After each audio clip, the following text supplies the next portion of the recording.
Hello, guys. Well, first of all, happy end of semester to all of you. And I hope that you have gotten through this semester unscathed and that you can enjoy the rest of your summer if you have summer classes. Hopefully you can get through those quickly and move on to graduation. And I know that's coming up for a lot of people.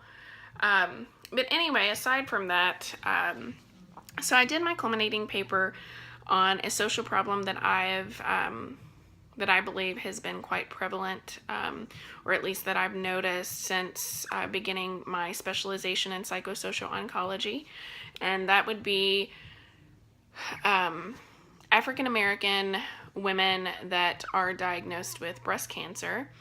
And the biggest social problem there is the cancer disparities and inequities among that population.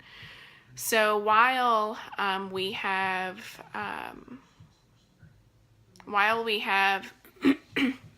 a higher incidence rate among their non-Hispanic white counterparts, so a higher incidence rate among white women of breast cancer, we have a higher mortality rate among African American women. So where do these come from? And so what I've learned is, it can be a lot of factors.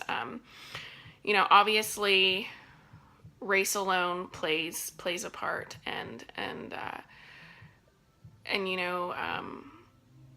I think we all can agree that white privilege kind of runs rampant in this country, unfortunately, and which I believe plays a role. But as far as statistically, it can be a number of factors, as far as lack of transportation to necessary medical appointments, or inadequate health care to pay for treatment or screenings or what have you. And this lack of medical transportation is actually quite a big one. It can prevent you from getting where you need to go to get the proper treatments, and it causes missed appointments. It can cause even getting missed prescriptions, for not being able to get to the pharmacy, or which can ultimately hinder recovery and hinder the treatment process. So that's definitely an issue. And so I focused my paper around that. I centered it on African American women and the cancer disparities among those diagnosed with breast cancer, and what I want to focus on mostly, I think, upon leaving, is just cancer disparities in general, and how to eliminate those. So being vocal about it, making sure that people are aware that they exist, and this doesn't necessarily have to be just with African American women and those diagnosed with breast cancer. It has to do along the lines of a lot of different spectrums. It can, from any minority, there are disparities among, like, any cancer site that is diagnosed among African American, among African American people, they all have cancer disparities that are known, and so just being vocal about it, and making sure that it's heard and it's out there. And I've thought to myself, okay, within my community, what could be done? And there's a lot of medical transportation organizations, but most of them are generally paid through Medicaid. So not everybody has Medicaid. So how can we get people to where they need to go as far as medical transportations, to get to screenings, to get to treatments, to get their prescriptions? So we have Livestrong, both Livestrong and Susan G. Komen in Austin, which is great. And so I've proposed,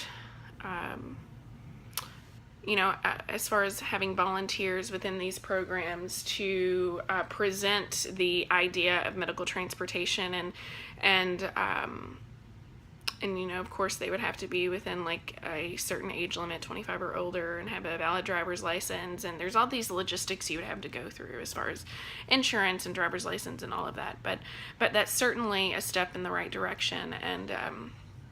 And I'm not going to keep going on, but just to keep this short, I do want to talk a little bit about what I've learned in Kent. And I think what I've learned more than anything is more about myself as a social worker. And I think the biggest thing that I've noticed is that cultural competence is extremely, extremely important to me. And I know it will continue to be going through my practice and as I gain more experience. And I want to make sure that I always remain culturally competent, because in the few years that I've been at KIT, I've been in a few different practicums and work settings that have not always been as culturally competent as they should have been.